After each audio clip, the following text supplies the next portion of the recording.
यशपाल हत्याकांड में नामजद अतीक की पत्नी शाइस्ता परवीन फरार चल रही है और इस पूरे मामले में अब तक शाइस्ता के साथ खड़ी पार्टी सुप्रीमो मायावती ने बड़ा ऐलान किया। उन्होंने कहा स्थिति अब बदल गई है और उनकी पार्टी यूपी नगर निकाय चुनाव में अतीक या उसके परिवार को किसी सदस्य को मेयर का टिकट नहीं देगी। हालांकि शाइस्ता को पार्टी की सदस्यता खत्म करने की बात पर मायावती ने साफ किया कि इस संबंध में जैसे ही वो गिरफ्तार होंगी और जो भी तथ्य सामने आएंगे उस आधार पर फैसला लिया जाएगा। प्रयागराज यशपाल मीडिया के जरिए जो भी तथ्य सामने आ रहे हैं या आए हैं और इस हुई घटना में खासकर अतीक की पत्नी का नाम आते ही वह उसके फरार होने पर अब स्थिति बदल गई है। ऐसी स्थिति में अब हमारी पार्टी ना तो अतीक की पत्नी को और ना ही उनके परिवार के अन्य किसी भी सदस्य को वहां मेयर का टिकट देगी। तो मायावती ने बड़ा ऐलान किया है और अतीक अहमद और उनके परिवार के किसी सदस्य को मेयर का टिकट जो है वो बसपा अब नहीं देगी, इसका ऐलान किया। हालांकि शाइस्ता परवीन जो है उनकी पार्टी की सदस्यता को लेकर भी उन्होंने कहा तथ्यों के आधार पर यह फैसला लिया जाएगा। और उत्तर प्रदेश ब्यूरो चीफ इस वक्त हमारे साथ आकाश द्विवेदी फोन लाइन पर जुड़ गए हैं ज्यादा जानकारी के साथ। आकाश, मायावती ने बड़ा ऐलान किया लेकिन शाइस्ता की जो सदस्यता है पार्टी में उसको लेकर स्पष्ट नहीं किया। स्थिति का तथ्यों के आधार पर फैसला होगा, कैसे देखते हैं इसको? मामले को लेकर अमित जी मैंने खुद प्रश्न किया था। जैसे प्रश्न किया तो उन्होंने कहा कि मैं इस चीज का जवाब दे चुकी हूं। तो मायावती ने एक तरफ जहां साफ तौर पर यह संकेत देते हुए कहा कि उमेश पाल हत्याकांड में जो जांच की कार्रवाइयां हुई है मीडिया के माध्यम से, पुलिस द्वारा दी गई रिपोर्ट के माध्यम से, अतीक अहमद के परिवार के किसी भी सदस्य को मायावती ने टिकट देने से पूरी तरीके से इनकार कर दिया है। वहीं आज की इस प्रेस कॉन्फ्रेंस में एक महत्वपूर्ण चीज और रही कि मायावती ने एक बार पुनः ईवीएम के ऊपर आरोप लगाया है। उन्होंने अनुरोध किया है कि आप जिस व्यक्ति से बात कर रहे हैं उन्होंने आपके हमारे साथ उत्तर प्रदेश ब्यूरो चीफ जुड़े थे इस वक्त आकाश द्विवेदी, बता रहे थे किस तरीके से वहां पर आज प्रेस कॉन्फ्रेंस के दौरान मायावती ने स्पष्ट किया कि अतीक अहमद और उसके परिवार के किसी भी व्यक्ति को बसपा टिकट नहीं देगी। हालांकि शाइस्ता परवीन की सदस्यता को लेकर अभी खुलासा नहीं किया। आगे बढ़ते हैं बात बिजनौर की। बिजनौर के चांदपुर में एक युवक पर दुकान में घुसकर दबंगों ने हमला किया। हमलावरों ने दुकानदार पर धारदार हथियार से हमला किया। दुकानदार ने 4 से 5 लोगों पर दुकान में घुसकर तोड़फोड़ और जानलेवा हमला करने का आरोप लगाया। दुकानदार गंभीर रूप से इसमें घायल हो गया। दरअसल ये पूरा मामला जनपद बिजनौर के थाना चांदपुरा इलाके की है, जहां कैसर अली निवासी स्याओ ने आरोप लगाते हुए बताया कि 9 अप्रैल को दुकान में बैठे थे और इस दौरान 4 से 5 लोग उनके साथ मारपीट की और धारदार हथियार से हमला कर दिया और हमले में युवक पूरी तरह घायल हो गया है। मैं दुकान पे बैठा हुआ था, समय लगभग 6 बजे का था, 9 अप्रैल की बात है। तो 5-6 लोग जिसमें हारून, जुबैर, जियाउल, राजा, सोनू, ये लोग मेरी दुकान पर आए, मेरे साथ गाली गलौज मारपीट करनी शुरू कर दी और धारदार हथियार से मेरे पे वार करा। लाठी डंडों से मेरे साथ मारपीट करी और मेरी दुकान में घुसकर तोड़फोड़ करी, जिससे मुझे गंभीर चोट आई है। थाने में मैंने तहरीर दे दी है। नगर निकाय सामान्य निर्वाचन 2023 की नामांकन की प्रक्रिया को लेकर तैयारियों का जायजा लिया जा रहा है और इसी को लेकर जिला निर्वाचन अधिकारी अचानक नगर निगम कार्यालय पहुंच गए। नगर निगम कार्यालय में द्वितीय तल पर बने त्रिलोकनाथ हॉल में दाखिल किया जाएगा महापौर के पद का नाम निर्देशन और ग्राउंड फ्लोर के 3 कमरों में जोन 1 के पार्षद पद के लिए नाम निर्देशन होगा। नाम निर्देशन के लिए तैयार किए जा रहे कमरों का जिला निर्वाचन अधिकारी और इन लोगों ने इसका जायजा लिया और सभी तैयारियां पूरी के तत्काल निर्देश भी दिए।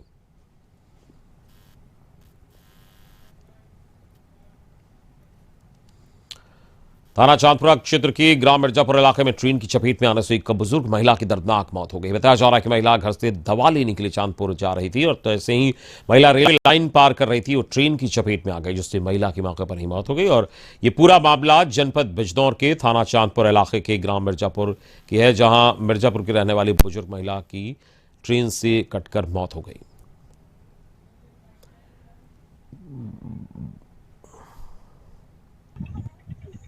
हम काम पे थे, ये चांदपुर जा रही दवाई लेने,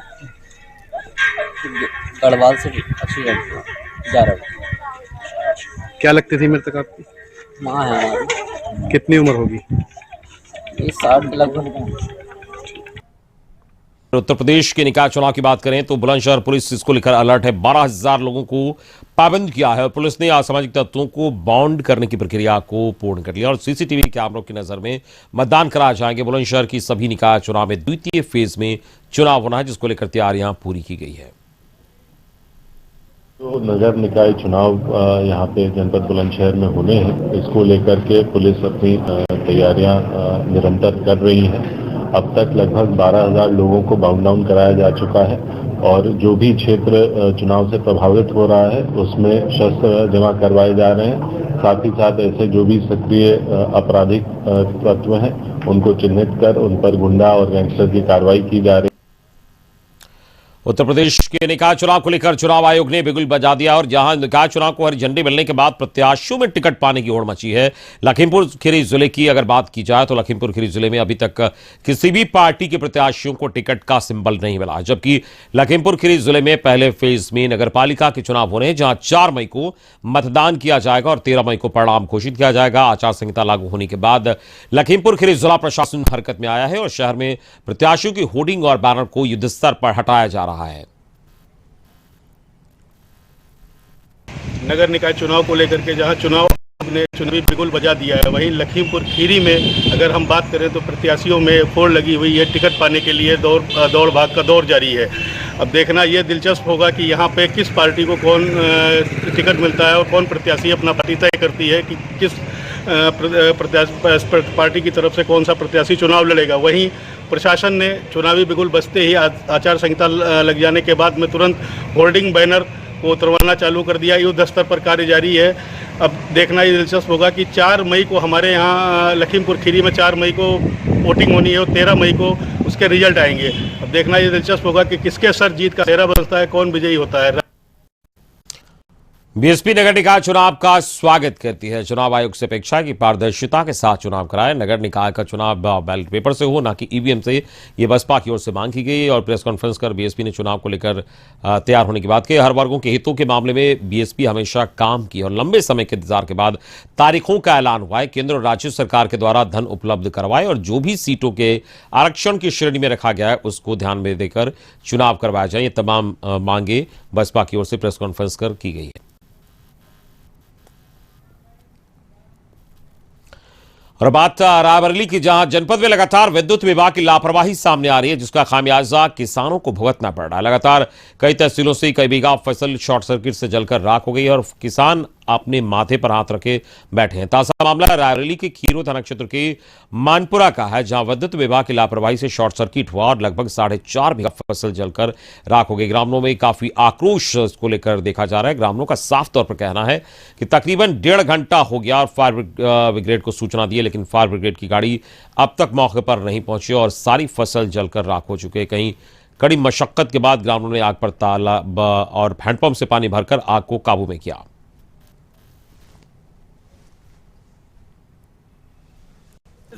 में ओलावृष्टि और बेमौसम बारिश हो रही थी तो किसानों को तो मुश्किल बढ़ती जा रही थी। अगर अब हम बात कर ले, अब गर्मियों का सीजन है और लगातार बिजली की शॉर्ट सर्किट से आए दिन किसानों की फसल जलकर राख हो रही है। ये कोई नई बात नहीं। इससे पहले बसरावा में कई बीघे फसल नष्ट हुई, उसके बाद भदोका थाना क्षेत्र में कई बीघे फसल गेहूं की नष्ट हुई। लेकिन सबसे बड़ी बात है कि 4.5 बीघा फसल खीरो थाना क्षेत्र के अंतर्गत मानपुर गांव में जिस तरह से किसानों की फसल जलकर राख हो गई, कहीं ना कहीं किसान पूरी तरीके से मायूस बैठा है। और सबसे बड़ी बात ये होती है, जो बिजली विभाग होता है, कहीं ना कहीं उनके खेतों से ही खंभे वहां से जाते हैं, जो 11,000-33,000 की लाइन होती है वहीं जाती, बल्कि सेफ्टी सुरक्षा पाइप भी दी जाती है जो तारों पर लगी होती है। लेकिन ऐसा कुछ भी नहीं है। आए दिन बिजली विभाग की लापरवाही से कहीं ना कहीं किसानों की कमर टूटती जा रही है और जो अन्नदाता है पूरी तरीके से परेशान देख रहा है। फिलहाल देखना है कि इस पूरे मामले में जिलाधिकारी क्या एक्शन लेती है, क्या किसानों का मुआवजा उनको मिल पाएगा। रायबरेली दबंगों के हौसले यहां बुलंद हो गए हैं, जहां दबंगों ने अपने साथियों के साथ मिलकर एक परिवार के साथ जमकर मारपीट की। बताया जा रहा है कि दबंग अपने साथियों के साथ मिलकर पड़ोस के रहने वाले परिवार पर जानलेवा हमला किया, जहां हमले में 4 लोग गंभीर रूप से घायल हो गए।